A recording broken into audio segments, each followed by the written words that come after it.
Last week we looked at the meaning of demand and looked at it. What are the things that we looked at under demand? Well, we stated definition of demand, Okay. definition of supply, and the effects of human. Like you said, supply by him, like if there is maximum demand and less Okay. supply, the Okay. price of the commodity has to reduce so that people, in order for people to buy. And you said if there is less demand and more supply, that the price of that commodity must increase because of the scarcity. Wait, wait. I think you are twisting the two. Maybe you are mistaking the two. Can you try to come again with that one? Okay, you said demand. Yes. The higher the demand, Mm-hmm. if there is higher demand and lower supply, that means Yes. what people ask for, if it's scarce, If it's that means scarce, it's going yes. to be very expensive. That means Yes, it's it's going going to to be be very expensive. expensive. The supplier will increase the price. And if it's abundant and people don't Then really they are need going it, to, it will be yes, very they're cheap. going to make it very cheap so that to encourage people to buy more. Okay, very quickly, I'll be sharing the screen with you today so that we can move on. And we were looking at factors, factors that affect demand, factors that affect consumers' willingness to buy a good or a service. And we looked at how the price of that commodity will affect their willingness to place demand. So we're going to continue on that level by looking at other factors that affect consumers' willingness. Is that taken? Yes, sir. So the factor that we're going to look at again, apart from the price of the commodity, because we said the basic demand relationship is between potential prices of a good and the quantities that will be purchased at those prices. And we said it means that an increase in price will bring a decrease in the quantity demanded. Is that not so? Yeah. Yes. So now, price of another good that is related to the particular good in question is another factor that can affect consumers' willingness. So let's see how this goes. Now, price of related goods. The principal related goods are complements and substitutes. Yes, if we have some that are called complements, and we have some that are total substitutes of a particular good. Now, a complement is a good that is used with the primary good, so it comes along with it. So when you buy A, you must buy the B. Examples include hot dogs and mustard, beer and pretzels, automobiles and gasoline. Then perfect complement behave as single good. They are alternatives. Yes, alternative good. So if the price of the complement goes up, the quantity demanded of the other good goes down. So in that case, then mathematically, the variable representing the price of the complementary good have a negative coefficient in the demand function. For example, quantity QD equals to A minus P minus PG, where Q is the quantity of, let's say, goods demanded, and P is the price of the goods, and PG is the price of the gasoline. So talking about automobile now. So here we can say, for example, quantity demanded of a particular automobile is A minus P minus P. So now we said Q is the quantity demanded of a automobile, P is the price, and then the other main category of related goods are substitutes apart from the complement. Substitutes are goods that can be used in place of the primary goods, that they are alternatives, like I mentioned. The mathematical relationship between the price of substitutes and the demand for the good in question is positive, while the other one is negative, or this one is going to be positive. That means it might not really affect the quantity demanded if the price of one goes up. When the price of one goes up, yes, people will just divert their attention to another product that has a cheaper price. So if the price of the substitute goes down, the demand for the good in question goes down.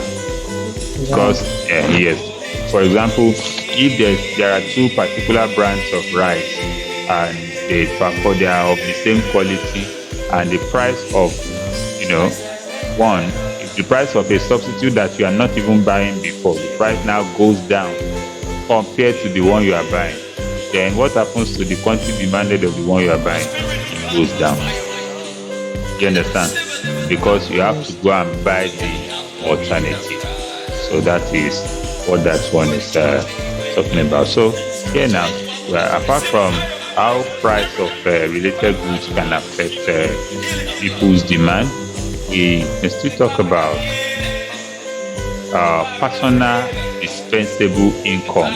We're talking about people's willingness to buy, and they must have the capacity to buy before we talk about making the demand. So personal disposable income that they are willing to spend to buy such goods.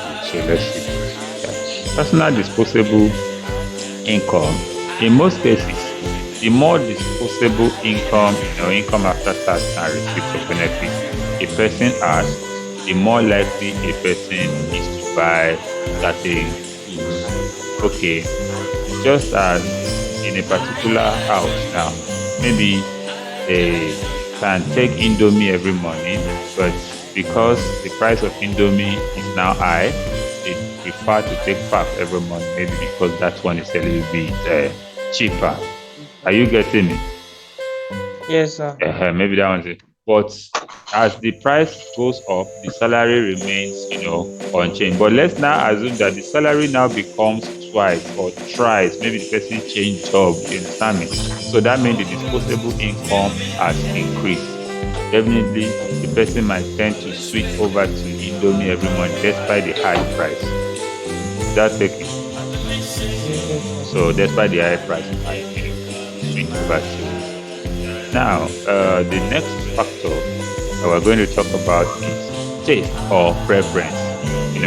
Taste or preference can also affect people's willingness or unwillingness to buy particular commodity. Taste or preference. Now, taste or preference. The greater the desire to own it, the more likely one is to buy that good. I take that again. The greater the desire to own a good, the more likely it is for one to buy that particular good. So there is basic distinction between the desire and the demand. And this is where the taste or the preference comes in. Desire is a measure of the willingness to buy a good based on its intrinsic qualities, maybe because of utility that you derive from such. So demand, on the other hand, is the willingness and the ability to put one's desire into effect. You must firstly desire that, for example, there are lots of brands of toothpaste in the market. Is that not so? Yes, sir. Now, and some are more expensive than the rest. But because of your taste or your preference, you prefer to go for a particular brand than going for another brand, even though the brand is cheap. So that means that particular product is not a complete substitute to it. Though it's a substitute, but because of some certain quality the one with higher price has, then it makes you. So it is assumed that taste and preference are relative, they are relatively constant. Right? So yeah, that is what that is. Now, other things to look at. It's talking about factors affecting consumers' willingness to use demand. So the next thing we have to look at here is consumer. Let me share the screen. So consumer expectations about future prices, future income, and future availability of the product will definitely affect their willingness to buy that product. If you know that, maybe the government is announcing they are going to close the border, you understand? And you want imported goods rather than local goods, definitely you might be tempted, or you might tend towards buying much quantity of those imported goods before they close the border and so on. So if a consumer believes that the price of a good will be higher in the future, he is more likely to purchase the good now. And if the consumer expects that his or her income will be higher in the future, the consumer may buy the good now. Then availability, supply, that's on the supply side, as well as predicted or expected availability also affects food price and demand. So, like petrol now, if it's going to be scarce, it's not going to be available, then the petroleum petrol stations might tend to increase per liter price, and people also, even despite that they increase per liter price, people also tend to buy more because of the necessity and because of the fear that for the next 1 month it's not going to be well, so they want to stop off. So that is what that is explaining. Then the next one is population. How population affects demand. How it affects demand willingness to buy particular product. If the population grows, this means that demand will also increase. The list is not exhaustive. All facts and circumstances that a buyer finds relevant to his willingness or ability to buy goods can affect demand. For example, a person caught in an unexpected storm is more likely to buy an umbrella than if the weather were bright and sunny. It is not every time people remember to buy an umbrella, but the moment the rain starts falling, by the time you become wet, under rain for like 2-3 days, the next day, though it's in the afternoon, you have some money with you and you just see some umbrella, it will come to your mind that, let me buy this thing because of the weather nowadays. So that is what population talking about. So if population grows, there will also be demand. For example, if you are alone as a bachelor, the kind of quantity of the money you spend on cooking, maybe skill or whatever, might be minimal. Or if you're married and you have about 5-7 children, then what you're going to be spending on food is going to be different from what you're spending while alone. So you affect your demand more. That's what we are saying. That the list is not exhaustive. There are lots of factors that can affect demand. So then another one, which is the last one we're going to talk about, is the number of consumers in the market can also affect demand. Number of consumers in the market. So the number of consumers in the market, the market demand for a good is obtained by adding individual demands of the present as well as prospective consumers of a good at various possible prices. So the larger the consumer base is for a good, the greater the market demand for it. That is, for a particular good, the larger the number of people that are demanding that are likely to need it, then the greater the demand will be. For example, let's talk about exercise books and pen. When school is about to resume, there are lots of people that are going to be looking to buy new exercise books. And also, so during that time, the producer or the supplier will foresee that there's going to be demand and they're going to make it available. Now, if you want to buy new textbook for a new class, it's better to buy it during the end of the second term. or during the beginning of during the beginning of third term of a previous class. Why? The marketers, they will not increase the price at that time. But once it's summer, the long-term break, once it's that time, they will be envisaging that, okay, people will want to come and buy during that time. So they will make adjustments and so that to get more profit, and particularly when it's close to resumption or upon resumption. But that is just the calculating mode of what things that affect demand.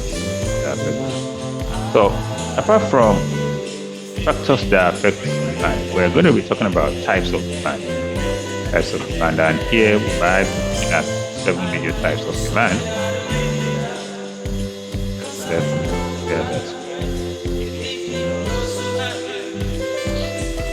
So here, talking about 7 types of demand. As a business, not as a student, but as a business, you need to understand the different types of demand to be able to best anticipate how much product you need. Demand characteristics provide a picture of how well the industry is thriving and offers ideas as to where new services can be introduced. Following list are detailed 7 types of demand in economy. So let's look at them one after the other. There is number 1 that is called joint demand. Joint demand. These are areas that do ask questions, so that's why it's important that we cover these areas. So joint demand is the demand for complementary products and services. We're talking about, we mentioned something complementary the other time. These can be products that are accessories for other products or that people commonly purchase together. For example, before this year or before the last 5 years, there's a market for desktop chargers. Do you know what they call desktop chargers? Desktop charger, yes. Yeah, that they use in charging battery when you remove your battery from the phone. Yes, sir. So they used to sell it, it's popular. It was popular then, but nowadays it's no longer popular. Why? Because most phones they are making now, they are with inbuilt battery that cannot be removed. So instead of going more often for desktop charger, then you tend to go more often for long-lasting cable, USB cable that you can use to charge your phone at anywhere. Is that taking? Yeah, so the more people purchase phones, and the more they purchase the cable. They might not even necessarily purchase the charger, because charger, you can use the cable on any other device to charge your phone. For example, cereal and milk or peanut butter and ketchup. These are just like components. The two are linked, but the demand of one is not necessarily dependent on the demand of the other. So those are that's what we mean by joint and demand. So the next one we want to look at is composite demand. Composite demand. So we've looked at joint demand, and this is composite demand. Composite demand happens when there are multiple users for a single product. For example, corn can be used as animal feed, ethanol, and food in its whole form. The rise in demand for any of these products leads to a shortage in supply for the others. This shortage can lead to rise in the price. Okay, people who want to make animal feed, they are looking for corn. People who want to make ethanol, they are looking for corn. And people who want to, sell corn as food, they are also looking for corn. Do you understand me? So if there is a rise in the demand of any of these categories, it will lead to shortage in supply to the other two. Do you understand? And this shortage also can lead to an increase in price. So that is what we mean by composite demand, when there are multiple users, multiple people who demand, multiple consumers or users for a single product. So that is what that's talking about. Then the next one we're to talk about is short run and long run demand, short run and long run demand. Bring that one selected screen. So short run demand refers to how people will immediately react to price changes while elements are fixed. For example, if the demand for a product drastically decreases and the manufacturer has high overhead costs, they have no choice but to absorb the profit loss. Over time or in the long run, companies have a chance to adjust to the new situation by decreasing labor or increasing the prices and supply. So that is what we mean by short run and long run demand. For example, a company that is producing, a company that is producing school materials now might not, look into the future that there's going to be a sudden decrease in the rate at which people are going to buy. You know what happened during lockdown yesterday, during coronavirus. Schools were on lockdown and students and teachers have to go online. Right? Now, people were expected to finish a term. The term did not finish. They expected to resume another term. They could not resume. They expected to resume, about 2 terms at home. You understand? So with this, the people who are selling products like school materials, school supplies, they will be at a loss at that time because they can't just sack all their employees. Are you with me? And they can't just sack them. So they will be bearing the cost, and they can't just cut off their maintenance because they are already set in motion to reduce. Then the production has been on. They can't just cut it halfway because they will be like, okay, even if we are not selling it now, one day, sooner or later, schools are going to resume back to session. So with that, they are going to absorb the profit loss. And over time, or in the long run, either they now say, okay, we have 2,000 workers before, but school have resumed and things have not, taken shape, then we have to cut our workers down to 1,500. Or rather, if they want to keep their workers, and as the demands are not flowing the way it used to flow before, then they will have no choice than to increase the prices. Do you understand? So that more profits can come. So that is what short run and long run demand about. Then there is another type of demand we're talking about here is price demand. Price demand. For price demand. Price demand relates to the amount the consumer is willing to spend on a product at a given price. Businesses use this information to determine at what price point a new product should enter the market. Consumers will buy items based on their perception that product's value. Price elasticity refers to how the demand will change fluctuations in prices. So what we're trying to say is that there's a particular amount or quantity of goods that the consumers are willing to buy at a price, and that is informed by the amount of money they are willing to spend. The amount of money they are willing to spend on that product at a given price. So what happens if the price suddenly changes? Then the demand will reduce because they don't want to shift the amount of money they are spending on that particular thing. So, and with this, the consumers will buy, and if they demand, instead of increasing the price, maybe there's limitation to the production, then the producer might tend to introduce a new product. They will call it a new product in the market. Are you with me? They will call it a new product in the market, but rather they might be trying to cut down the cost of the previous product. So they will try to discourage the purchase of the previous product and they will discourage the production as well. Then they will now introduce another one that will meet the price so that the consumers will not have the feeling that, they're actually reducing what they're buying. For example, in a house where you used to buy 4 gallons per week or 4 gallons per day for 4 children, the gallon was sold for maybe 50 naira before, but after some time the price changed to maybe 100 naira. Now, there's a need to change the price also.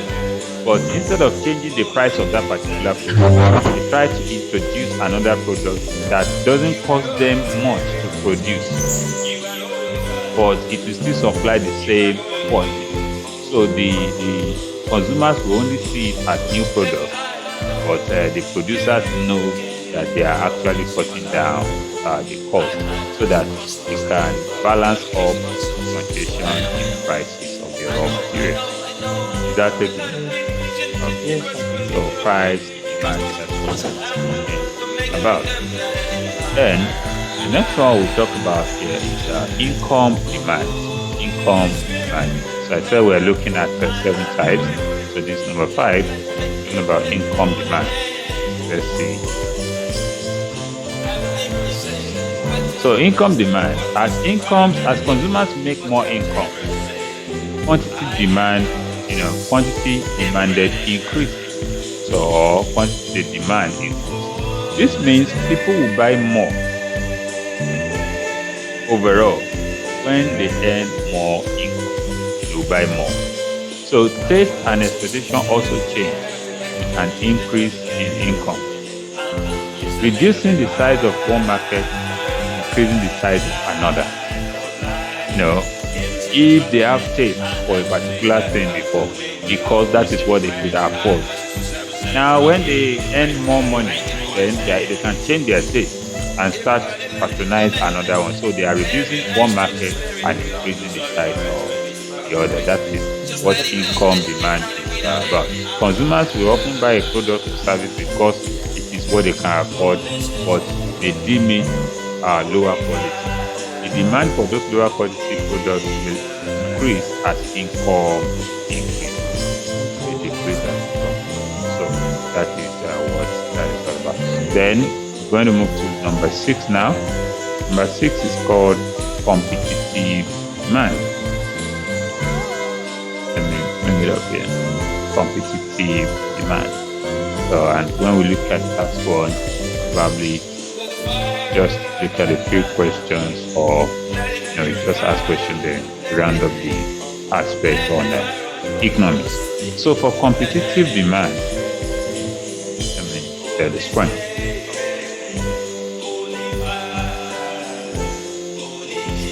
Yeah. So for competitive demand, this occurs when there are alternative services or products a customer can choose from. From a business perspective, they can use fluctuation in the price of their competitors to determine how their own will sell. An example of this is between name brand and store brand message. If a consumer prefers name brand, but it is out of stock or the price increases significantly, then the store brand will see a rise in sales. So there is if you are going to buy medicine now, there are capsules, syrup, there are different kind of drug based on different needs of the body. So let's say paracetamol, for example. Paracetamol used to be in sachet. Yes or no? Yes, sir. Paracetamol used to be in sachet, and as it is in sachet, we also have the sell paracetamol also in counting form that is not in sachet. Have you bought paracetamol in counting form before? In counting form that they be counting in that is not in sachet, like inside a cylindrical container. Okay, but you bought vitamin C in cylindrical container before. yes. Yeah. So they used to sell paracetamol also like that. Are you okay? Yes, That when you go to big pharmacies and you said you need paracetamol and they ask how much, and they begin to pour it inside this white nylon that they use to sell drugs that they seal the mouth. This particular one is different from the one that is in sachet, and the one in sachet is much more expensive than the one in container. Are you hearing that? Yes, I mean, So now with that, we see that there is variety in the price, but because of taste, people tend to buy the sachet more, or because of they feel that one is more secure. Are you with me? yes, sir. Because they feel that is more secure or more safe to buy, so they buy the one in sachet. But if you go to a pharmacy and you are in need of paracetamol, urgently you need a paracetamol, and they said there's no sachet, there's count form, then you have no choice. Or you might just say, okay, let me just buy it since it's going to work and it's also original. So if a consumer prefers a name brand but it's out of stock, then the price increases significantly, then that means the person will go for the available one. So that is how competitive demand works. Yes. And finally, moving to the last type of demand there, or we round up on demand this week. So let me see. We're talking about direct and derived demand. Direct and derived demand. Let's try and put that on the space there. Need to complete this. Just hold on. Direct and derived demand.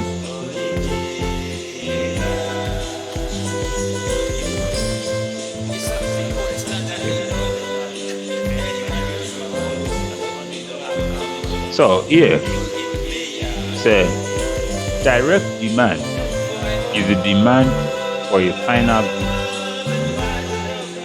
Food, clothing, and cell phone are an example of this. The good that has been processed and in its final state. Also, it is also called autonomous demand. It is independent of the demand of other products. So this is called direct demand. Are you with me? Yes, sir. So any demand that is for the final good is not relating to anything. It is not depending on the demand of any other product, or it is called independent or autonomous demand. So this is called direct demand. But derived demand is demand for a product that comes from the usage of other products. For example, the demand for pencils will result in the demand for wood, graphite, paint, and eraser materials. Why did we mention wood, graphite, paint? They use wood in making pencil. They use graphite to put inside the pencil. That's what we use, right? They use paint to paint the body, and they use eraser to fix eraser. So the demand for pencil resulted in the demand for all of these things. You that you are buying pencil, you do not know that you demanded for wood already, or for graphite, or for paint, or for eraser. You only demanded for what? Pencil.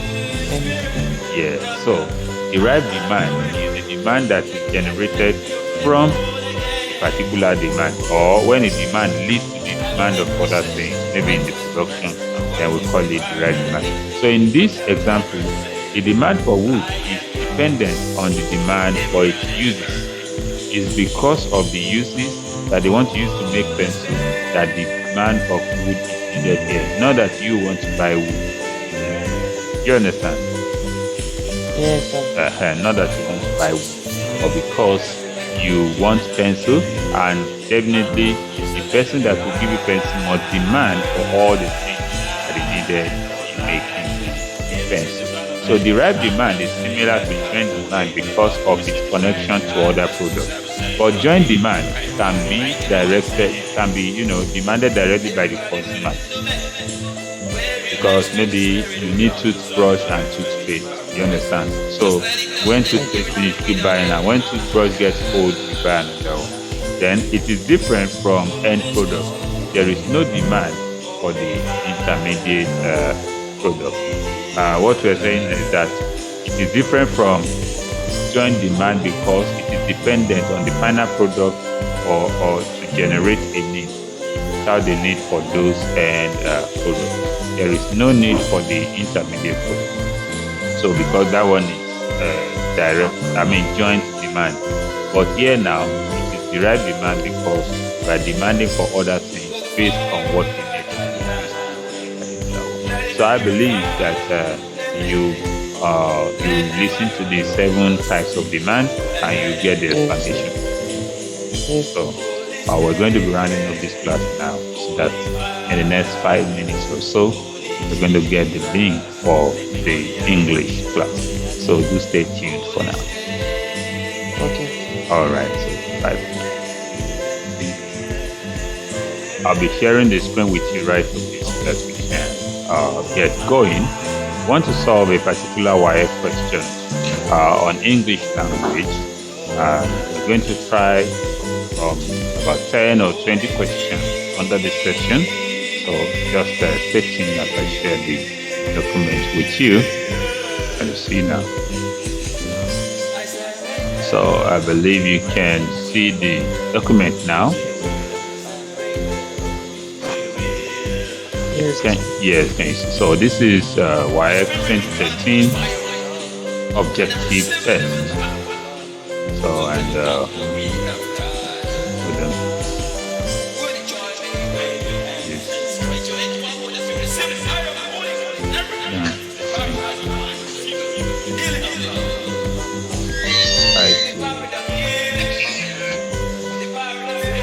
okay, now there are instructions to follow.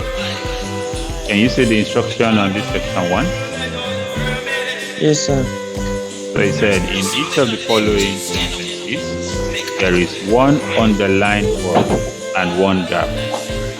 From the list of the words letters A to D, choose the one that is most nearly opposite in meaning to the underlined word and that will at the same time correctly fill the gap in the sentence. So here now we are looking for words that are most likely opposite.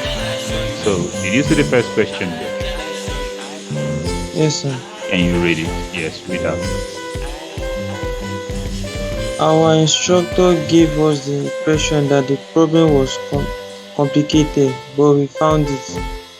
We found it dash. So the word underlined here is complicated. So the options are A, B, C, and D. So which answer do you go for?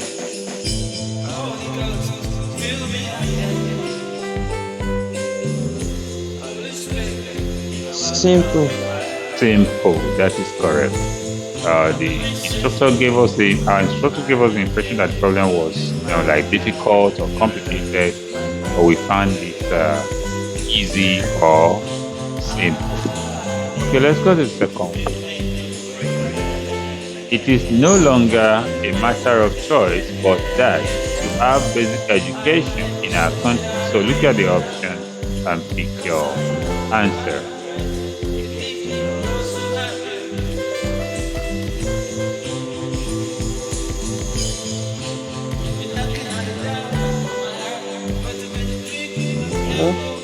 Yes, look at the question and pick your answer. Can you see the second question? Yes, sir. Okay.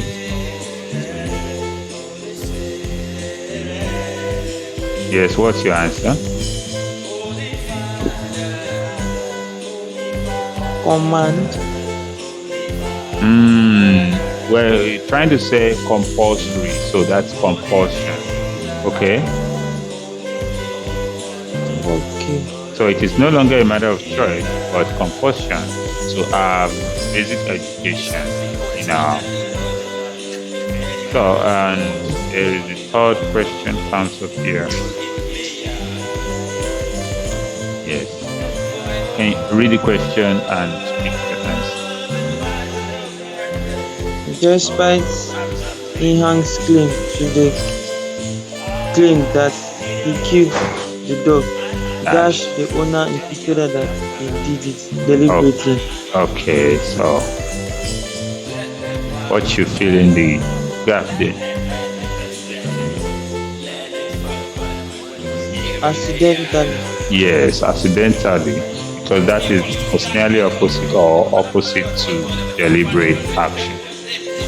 Okay, then number four. Yes. If our ancestors preserved their culture for us, why can't we do the same for our dash? Okay. If a descendant, Descendant. So sibling, kinsman, predecessor, the option is descendant. So number five. while Mr. Sampson is theoret- theoretical about the upbringing of children, his wife is dash Okay.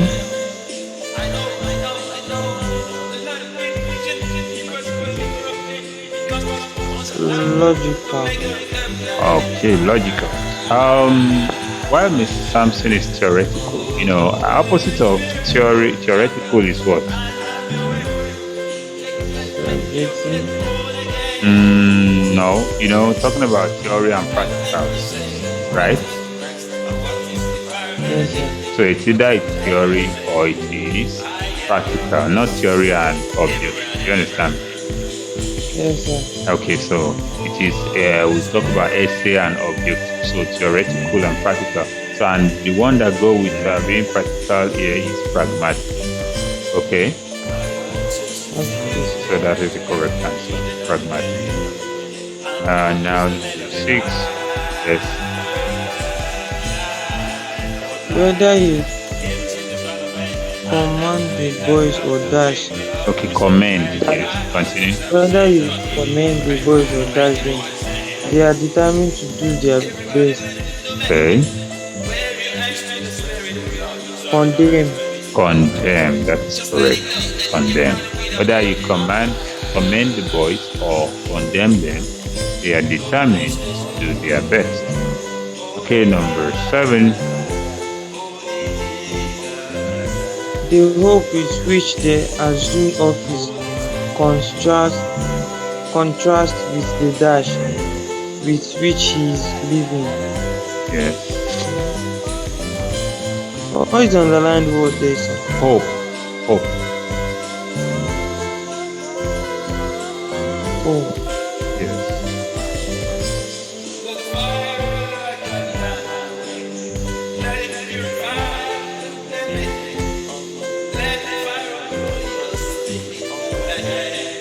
despair. Yeah, despair. Yes, despair. That's correct.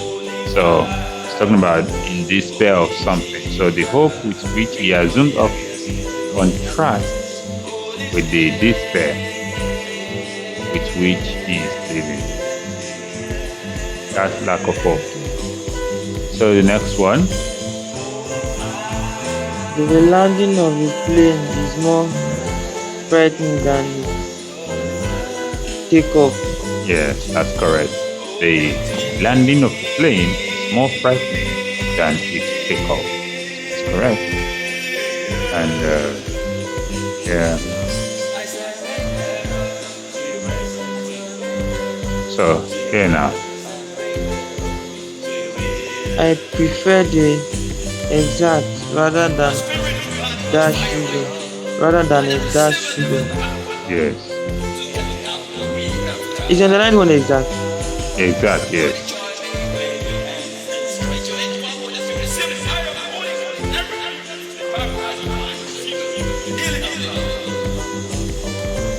Elusive.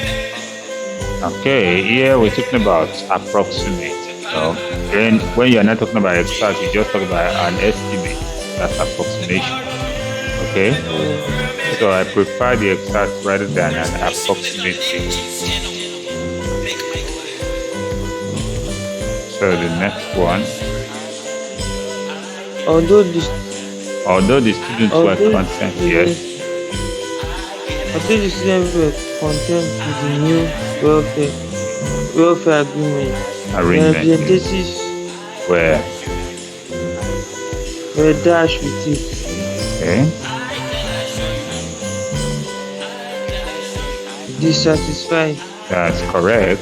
Although the students were content with the new welfare arrangement, their representatives were dissatisfied.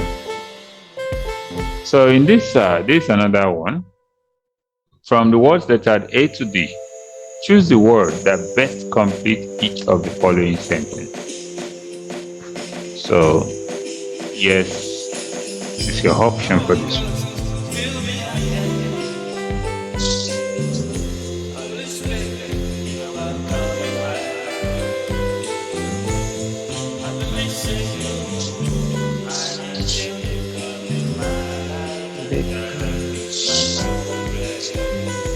The car crashed into a dash vehicle when the driver Yes, lost control. yes.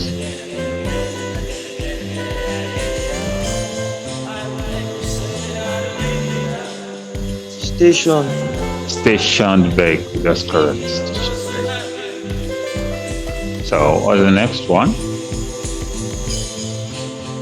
I told you before the match started that my team would dash yours.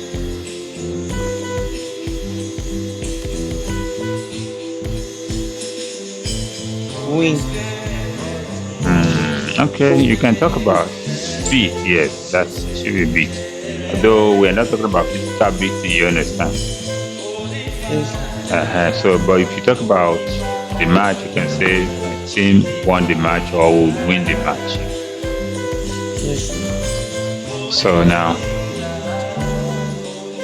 The literature teacher instructed us to memorize the first and second dash of the poem. yes,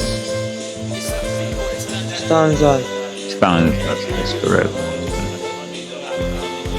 So, yes, Gambo was arrested while Dash his late brother as a military officer.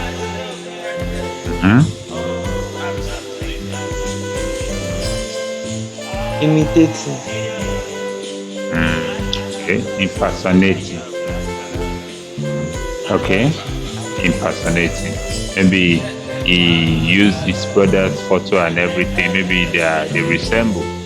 So he's impersonating him and wearing his uniform as a military officer. Okay. Then the next one. Yes. He said he would not sell his piece of land because it was the only thing he dashed from his late father. Inherited. Said he would not sell the piece of land because it was the only thing he inherited from his late father. So then, Some church members came to dash with me on the death of my father. Console. okay, console would have been good if there is no wheat there. Okay. It would have been some church members came to console me. But because of the wheat, it's commiserate. Okay? Yes, Yes, sir. just like share the pain together. So the next one. On that dash day, nearly 500 people died in a pipeline explosion. So which option now?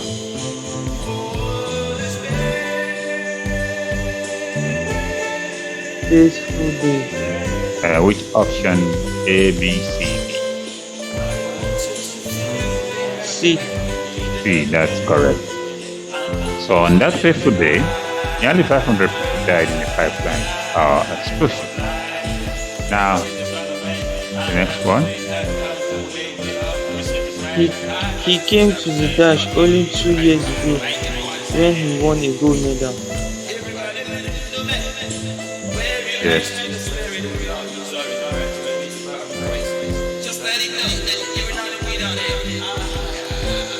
True. Okay, he came to the limelight. That is, he became known, yes. He became known only 2 years ago when he won a gold medal. You understand? Yes, sir. So he came to the limelight. Okay, the next one. The road safety officials will soon be dashed by the government to carry guns. Authorized. Authorized. Right. Number 20. The man was the man was honored for fighting that civil war Yes. gallantly. Gallantly. That's correct. So we're done with that aspect and we still have time on the side. So here we're going to section 3. So after each of the following sentences, a list of possible interpretations. So choose the one that you consider most appropriate. So now go over to it. Our house is the last but one on that. No, our house is the last but one on that street. Oh, Yes.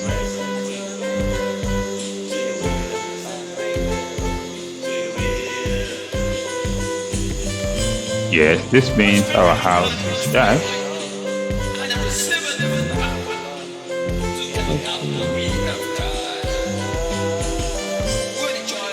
the one after this last street. Okay, it means our house is before the last one. One before the last. Okay. Okay. He said our house is the last.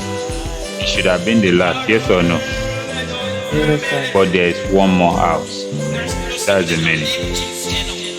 Oh, Okay, so now say our house is the last but one on that street. This means our house is the one before the last. Okay, let's go to the next one. Yes. George said he would not attend the meeting because he smelled a rat. This means that he was suspicious. That's very correct. Was suspicious. So smell right. Okay. The next one. My brother who lives in Ghana is a footballer. This means that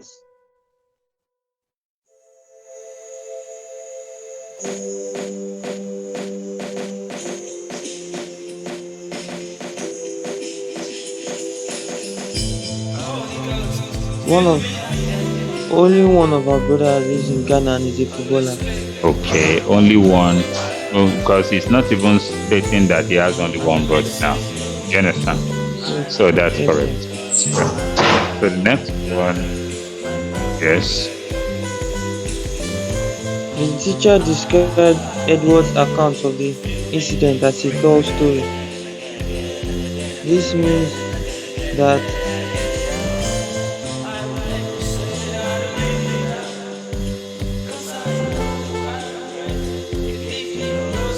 unbelievable. The teacher found Edward's story unbelievable. Yes, unbelievable. And the next one. For the past 4 years, I have been working hard just to keep the wolves from the door.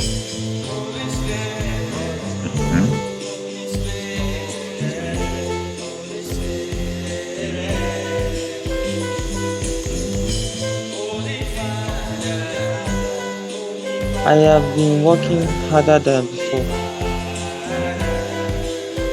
I have been working harder than before. Okay, for the past 4 years, I've been working hard just to keep the wolf from the door. What do you think that means? Okay. To provide only the basic needs. Yes, provide only the basic needs.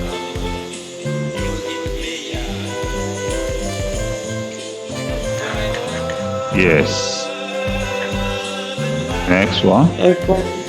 Ekpong knew there was For him. little food for the house.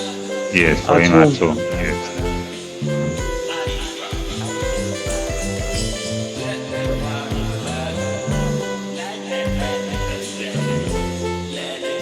Mm-hmm.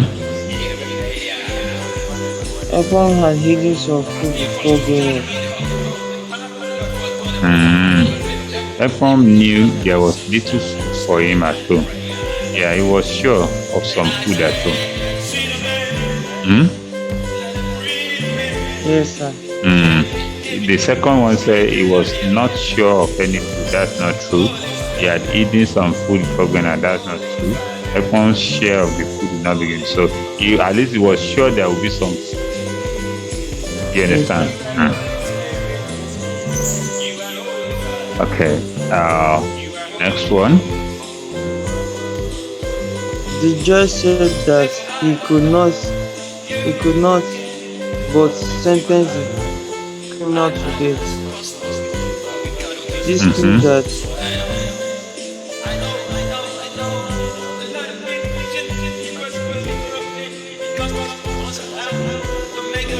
Yes.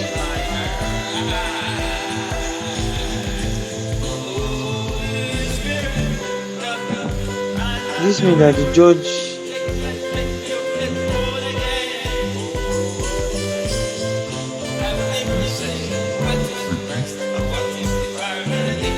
I'm not sure. Okay, now let's check the He options. said The judge the said, said sentence was inevitable. yes, that's the correct one, option C. The judge said that he could not but, if he said he could not sentence the criminal to death, so that means it was difficult for him to sentence him to death. But he said he could not but he has done it. You understand? Yes. So Yes. the death was unavoidable. Yeah, I mean the death sentence was unavoidable, inevitable. So read the next one. The captive shouted several times for help, but he knew it was a fallen hope. Okay, this means that what?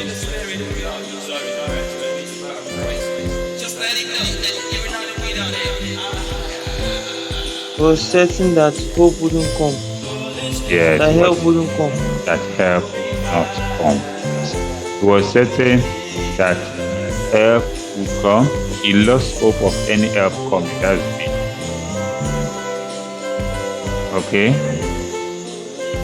Hmm. And that's what he wanted, but that's not what it is. So he lost hope of any help coming. So the next one. The explanation he gave for the consumer's action was a shot in the dark. Okay?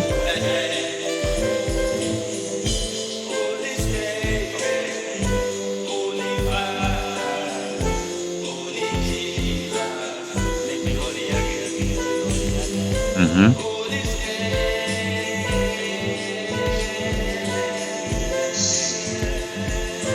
A. Hey, that's correct. You only guessed why the customer said that. You only guessed why the customer. So, the next one, 30. Mm-hmm. Akade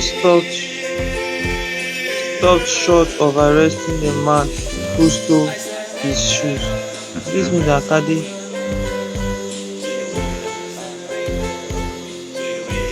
was about to arrest him but changed his mind.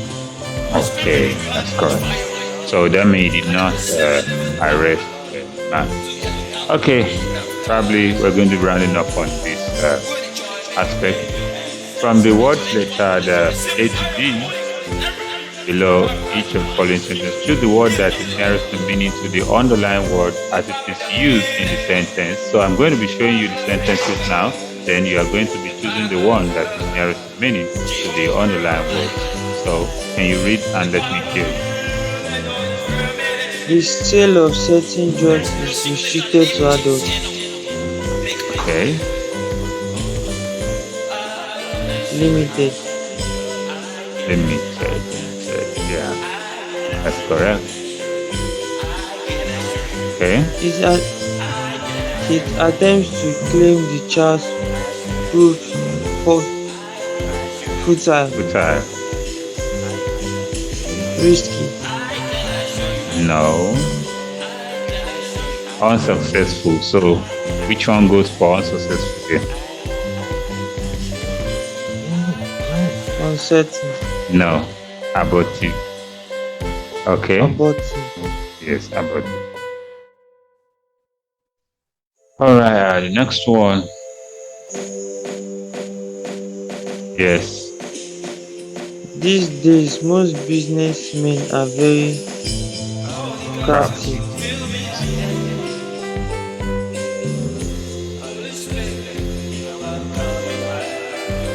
extravagant. No, not so. They're very cunning, like trying to trick you to do their biddings or to buy what they want to sell. I forgot that is nearest to me. Yes. So now this type of music is inappropriate for such a solemn ceremony. Nothing was okay, inappropriate, yes. Inappropriate is the underlying word. Indecent. Yes, indecent, unsuitable. What about unsuitable? Okay, yes. Unsuitable should be the one. Then next one. The clash between the two communities was a great calamity, Yeah, disaster. disaster. So the next one. The negotiations ended Um, amicably to the surprise of the warring factions. warring factors.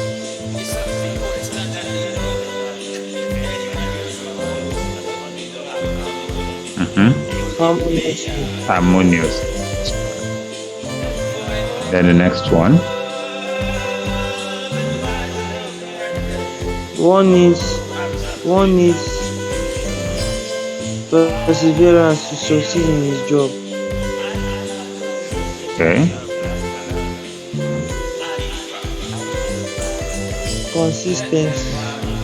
Consistency. Uh, what does perseverance mean?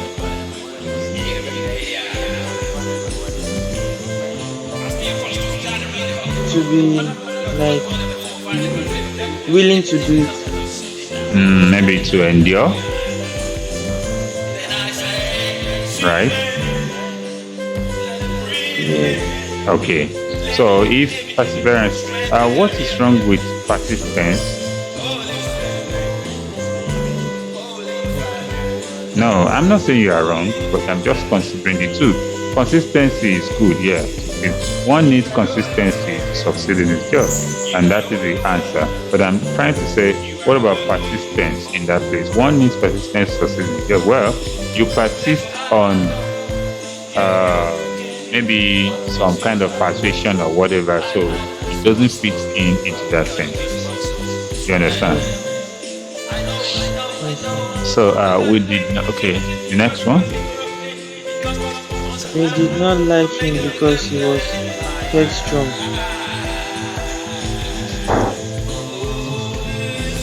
unreliable, I think stubborn shoe.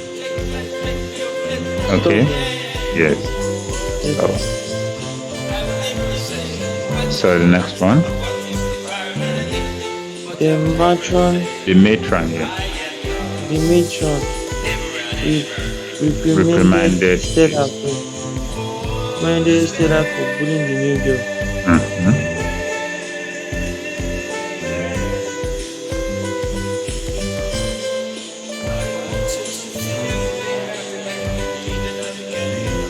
Rebuked. Rebuked.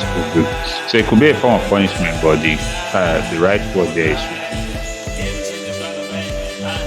okay. The next one, yes. His mission was to enlighten his people about the proposed project. Okay.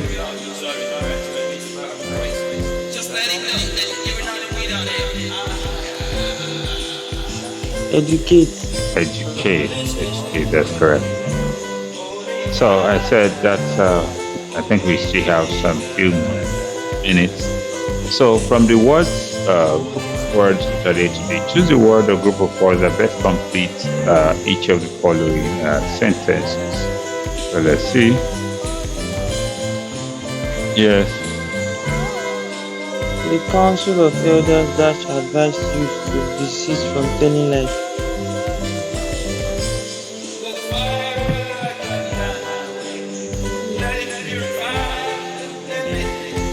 Has. As. Why do you choose as? Because of I cannot because of that being interrupting. Okay. What about the have?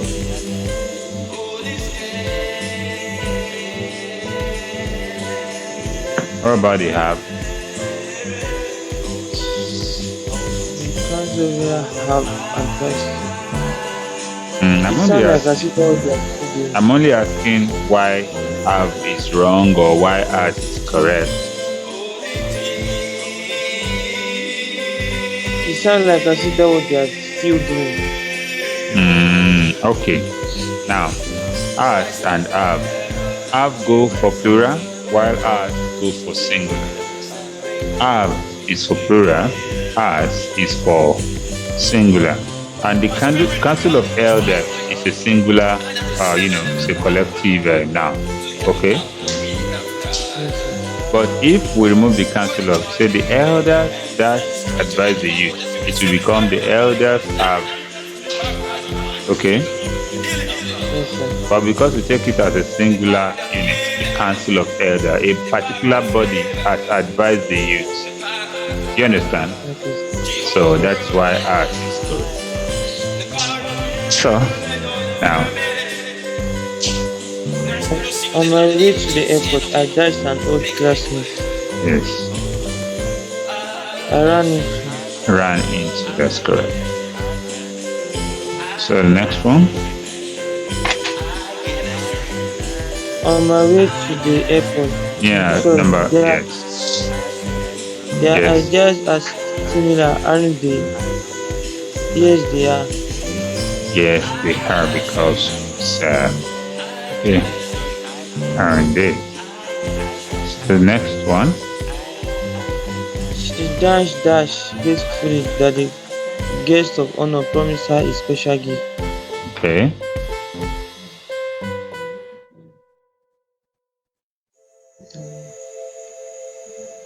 So gracefully. so gracefully. Okay, the next one, My father insisted that we should be civil dash. we should be civil. Okay. Didn't he? Okay, so my father insisted that we should be civil. Okay, he said, didn't he? That means, didn't he insist that we should be civil? That's correct. So the next one, The team the, the team was to leave Lagos dash Accra at 4:15 a.m. on Tuesday. Leave Lagos to Accra. leave Lagos to Accra. Okay, okay, that's it. The next one, Whenever we dash our news, we stand up to answer. Here, here. if I were you, I dash my identity. I would not hide my identity. I would not because of the where. Okay, The judge ruled that the three men should be dashed publicly. Hanged. is it hang or hung? Hung. Hung. Hung. So the last question there, before we round up. Their only child has been sentenced dash 15 years imprisonment to 15 to years. 15 years. Okay. So though you are going to have the video just by these questions again, and this is where we're going to be rounding up on this aspect. In the next 5 minutes or so, you should expect the link to the government platform today. So just stay tuned. Yes, good afternoon. I'll be sharing the document that contains the topic for our government class with you right away. Then we're going to firstly revise what we did last week, and that was on election. That was on election. We looked at franchise. So franchise is the political right of qualified citizens to vote and be voted for in an election. Is that not so? Yes, sir. And we try to look at franchise and suffrage, that both of them refer to the same thing, and that the ability, the right of someone to vote in an election. Then we looked at some other facts about history of evolution of suffrage. But today, we want to look briefly at conditions for exercising suffrage. So number one condition we're looking at is the age. Age qualifies citizens to vote. This varies from country to country. Now in Nigeria, the voting age is the age of 18 years. So this is part of questions that can come up in a government examination. Then number two is citizenship. To vote in a country, you need to be a legal, bona fide member of the country. That is, you must be a citizen, either in any way that you can become the citizen, whether by birth, or by marriage, or by anything. Then the next one is mental balance. The voter in the state must be mentally sound. He must be sane enough to make informed decision on voting in an election. Then the next point there is residence. To vote, one must have lived in the country or that part of the country for a considerable period of time. So in Nigeria, if you relocate to a new area after registration, you need to inform INEC so that the voting center can be transferred to the nearest place near to you in order to be not to be disenfranchised. That is, in order to be able to vote. So this is a very good question by WAEC that said you should list or explain the conditions for exercising suffrage. And the next one there, disenfranchised that we mentioned means to deprive of a privilege or immunity or right of citizenship, especially the right to vote. Then the fifth point there is registration. A voter needs to be registered. It is the duty of the Electoral Commission to make adequate preparation for voter registration. Then the next one is gender. In some countries, the sex of voters is a condition to exercise suffrage also. Women are restricted from vying for some elective offices in some countries.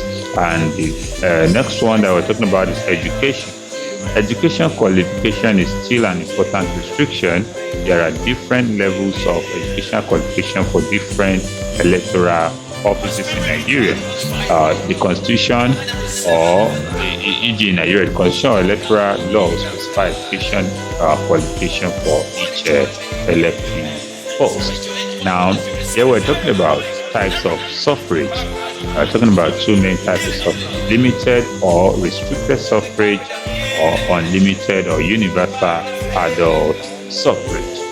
Now, talking about limited or restricted suffrage, limited suffrage is a type of suffrage where the right to vote and to be voted for is not extended to all citizens. In the last class, we talked about suffrage and we talked about how suffrage can be attained. Yes or no? You can unmute yourself and talk. Yes or no? Yes, sir.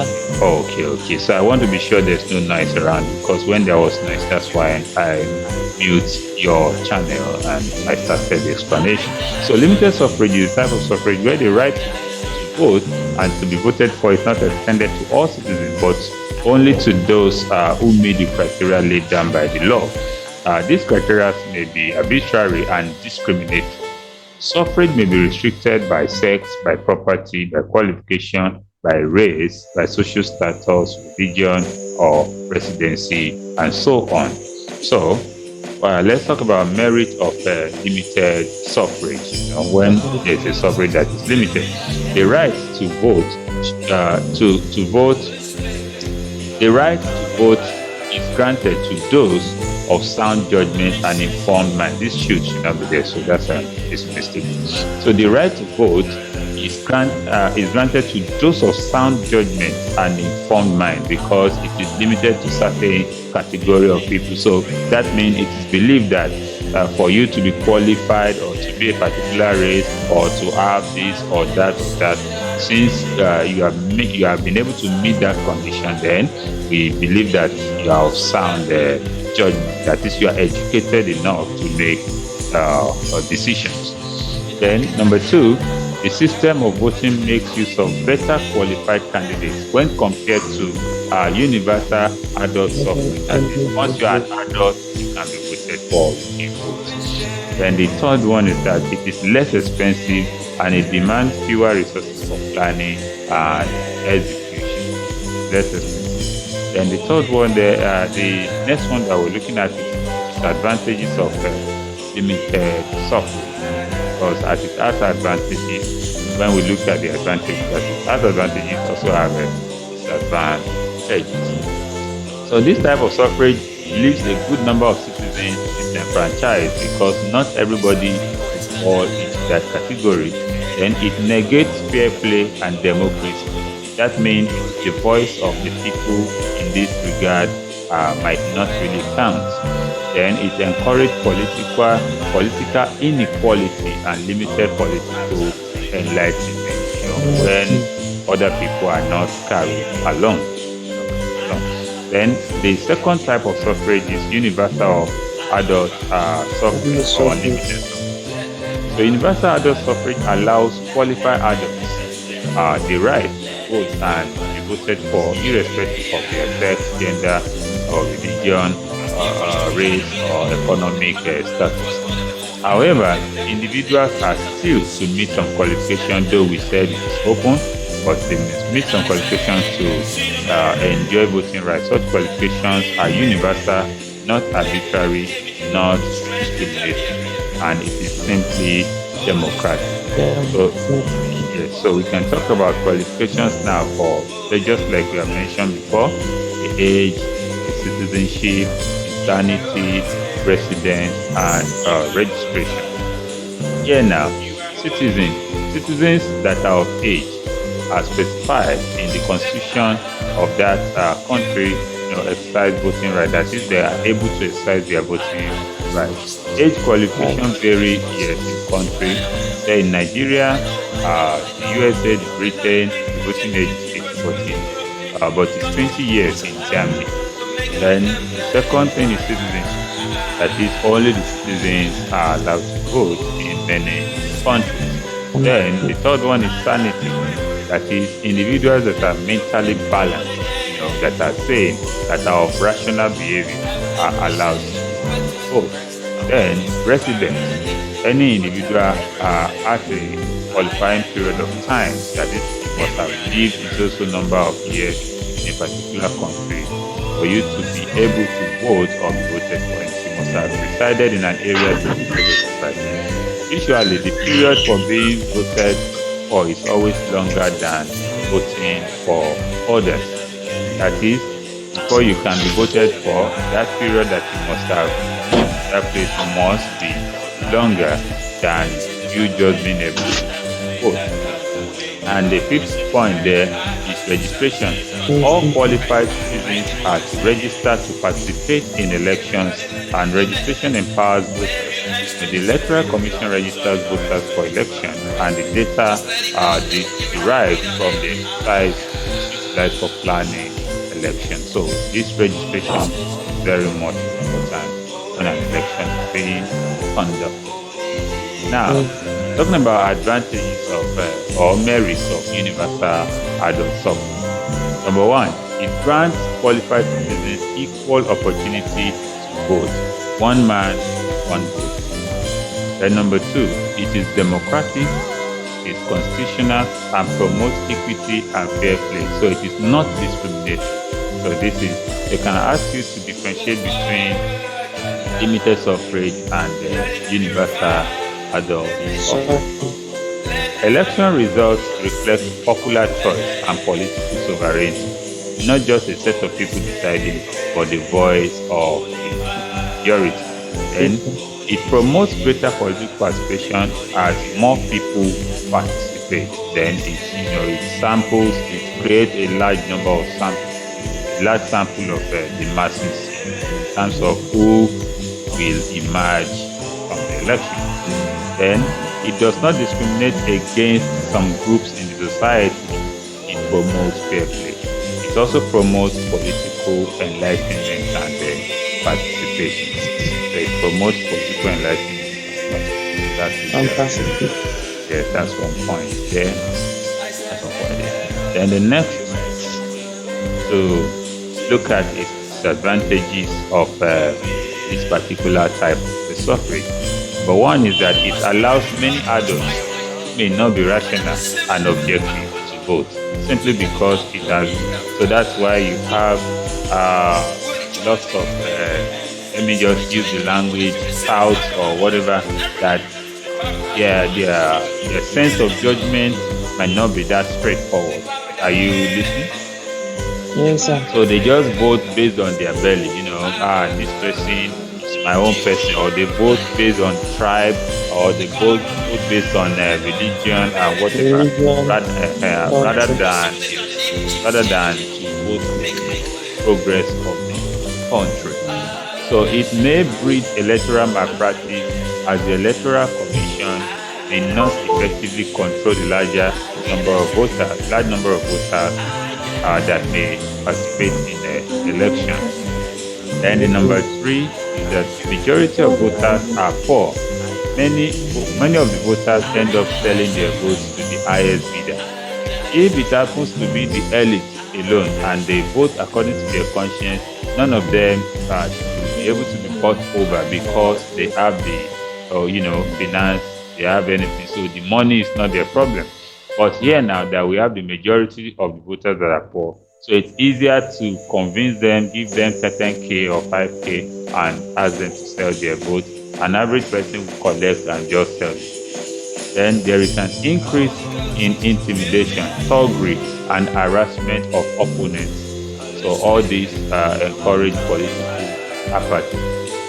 So if it happens to be just the elite, that will participate in the vote, then they will ensure, tight security of lives and property. But if it included the masses on the streets, the police cannot be everywhere, and there might be intimidation, there will be thuggery, there will be harassment, snatching of boxes in this type of suffrage. So the next thing we're looking at here is characteristics of suffrage. Yes. So the question of who may vote is a central issue in an election. So the electorate does not generally include the entire population. For example, many countries prohibit those, like we have been saying, under the age from voting. All jurisdictions require a minimum age for voting. Like in Nigeria, we say 18 years, in Germany, we say 20. So in Australia, Aboriginal people were not given the right to vote until 1962 because of their race. They said they considered them not to be part of them. But in 1962, they were allowed to start voting. And in 2020, the federal government removed the rights of prisoners serving for 3 years or more to vote. So a large proportion, which are Aboriginal Australians, which is belonging to that particular race, cannot vote. Suffrage is typically only for citizens of the country, though further limits may be imposed as the need may be. So here we're talking about characteristics of election, that is suffrage here. Then number two characteristic of election is nomination. Nomination. So a representative democracy requires a procedure to govern nomination for political office. In many cases, nomination for office is mediated through pre-selection process in organized political parties. So there must be a political party, then they must select the person, then they must nominate, and a lot of people will vote in support of that person before presenting the person to the populace for proper voting. For instance, in Nigeria, political parties include PDP and APC, nominate their party flag bearer to then represent the party in the election. The non-partisan system tends to differ from partisan system as concerned nomination.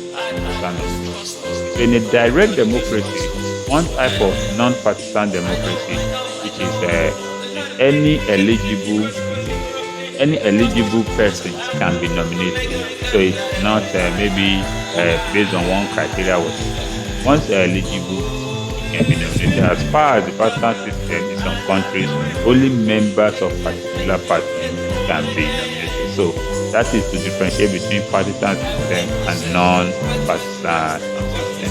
So if it's partisan system, they might say only members of that party can be nominated or whatever. But in non-partisan system, any eligible person can be nominated. So is that clear? Yes. Then the third thing that is characteristic of election there is electoral system. So these are detailed in constitutional arrangement and voting systems that convert the vote.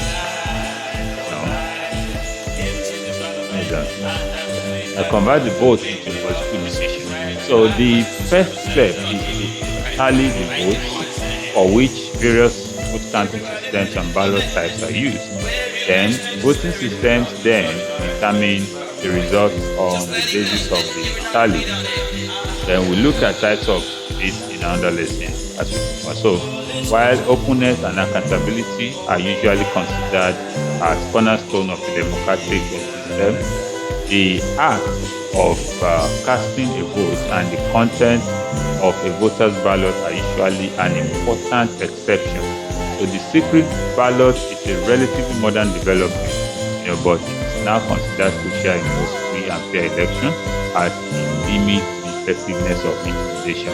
What we're trying to say here is that in the electoral system, we have a voting system that convert the vote into political decision, and we're talking about secret ballot system where nobody is allowed to see who you are voting for, who you are voting for, what you put inside. So it's been secretive, and this gives less room for intimidation and harassment. Yes. Then scheduling is another point here. Scheduling, that the nature of democracy is that elected officials are accountable to the people, and they must return accountable to the people, and they must return to the voters at prescribed intervals to seek their mandate, to continue in that election, to continue in office. So for that reason, most democratic constitutions provide that elections are held at fixed regular intervals.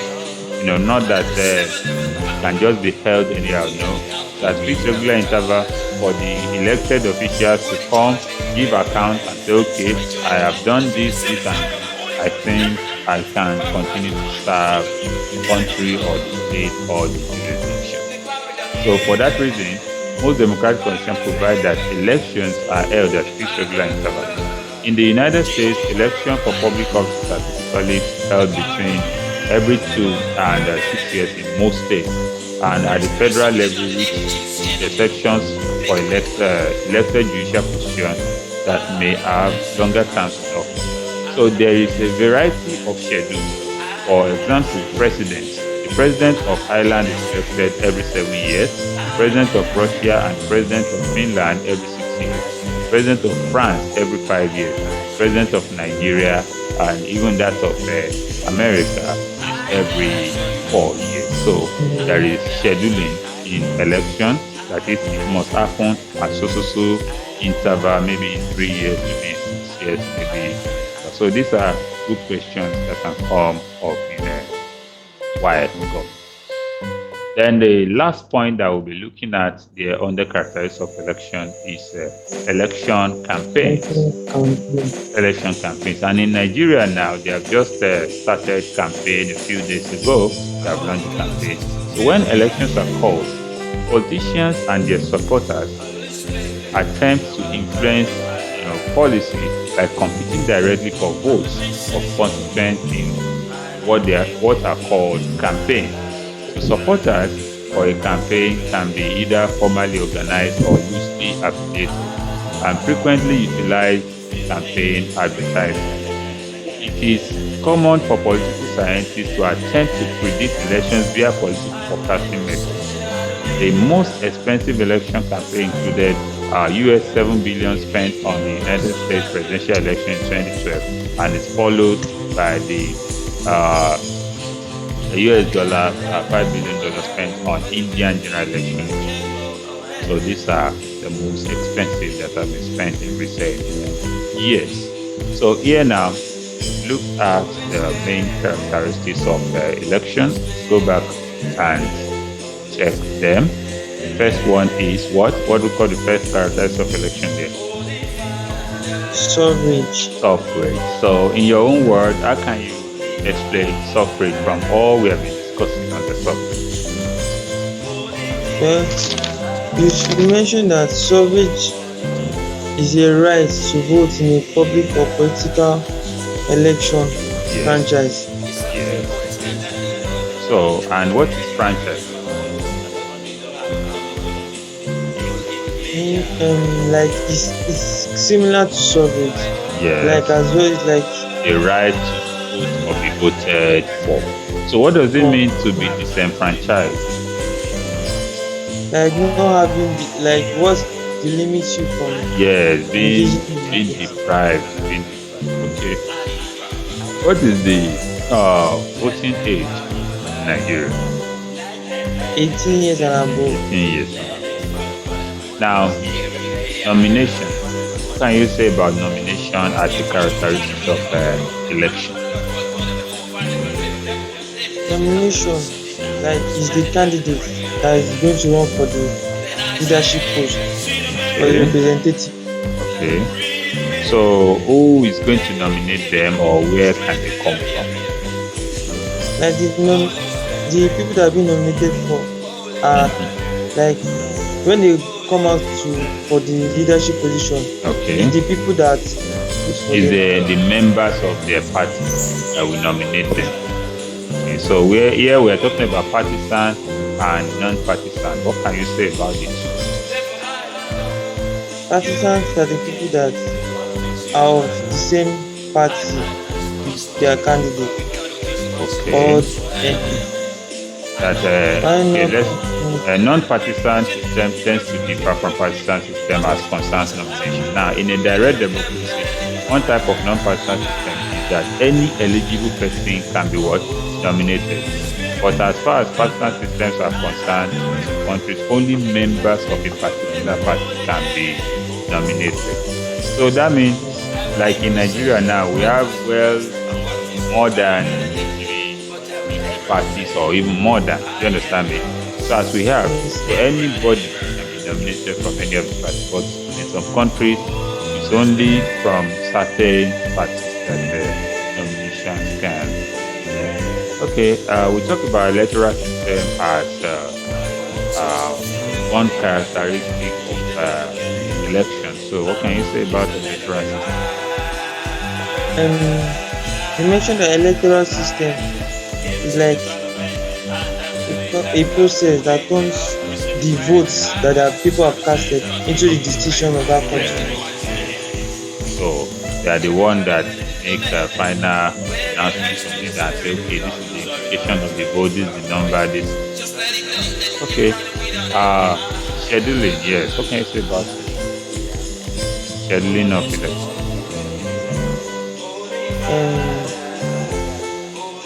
Like you said, in like for Nigeria, for 4 years. Okay, every 4 years in Nigeria. So when we have a president, we had a president last in 2019, and he gave his, I believe he gave his independence speech this morning, which is the last one he's going to give in office. Because by next year, by the grace of God, there should be another president. Yes or no? Yes. So with that, because there is scheduling of an election, he has it in mind that he's going. So he is not going to behave like the Lord of all or the Lord of all time. Unlike in Russia, that even because it is 7 years in Russia, and who knows since when the president has been there for close to, I don't know, maybe close to 20 years now. Do you understand? Yes, sir. But for scheduling that, and with what we have here, in some other countries like Finland, we say every 6 years. Now in Nigeria, every 4 years. In France, every 5 years. And if somebody still win again, you can go for another 4 years. But when the 8 years is complete, they will not be allowed to contest. Okay, so what can you talk about campaign? You mentioned that campaign is like you said, like for Nigeria, it started last week. Like this is when the people that are going to power with their members of them. So they are going to meet the public and begin to canvass for their votes and begin to tell them this is what I'm going to do, this is what I have. They're going to advertise themselves. And they're going to I have what to offer. Yes. Okay. So that is where we're going to be. Okay, there is one thing we want to look at, electoral system. So let's just look at this, then we'll continue from there next lesson. Meaning of electoral system. An electoral system may be defined as a process and procedure by which citizens of a democratic country select through either direct voting or indirect voting those who will represent them in the parliament and other positions in the government. Take that again. An electoral system may be defined as a process or procedure. Every activity that is going to contain by which citizens of a democratic country select their leaders. They select either through voting, direct voting, or indirectly select those who will represent them in the parliament and other positions in the government. It also includes the condition and processes for nomination of candidates for elective posts, including procedures and rules of election. So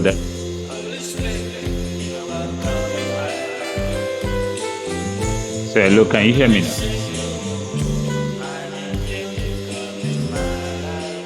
Can you hear me now? Yes, sir. Okay, there was a network Yes, down sir. there. So now can you see the screen now? Yes, sir. Very good. So here I said we're talking about meaning of electoral system, and it includes the process, procedure, the activity that is involved when citizens of a democratic country select their leader through direct or indirect voting, those who represent them in the parliament and other positions in government. It also includes the condition and process for the nomination of candidates for effective posts. Now we are looking at characteristics of electoral system. Number one, there is what is called an independent electoral commission. Independent electoral commission. Number two, it involves periodic and regular elections. Then number three, involves adoption of secret voting system. Then number four, involves delimitation of the country into constituencies. Then number five, the adoption of universal adult suffrage. the adoption of universal adult suffrage. And number six, voting atmosphere devoid of fear of molestation and so the connection was cut a little bit again, but I'm going to share it so that we can round up this session. Okay. So, like I said, yeah.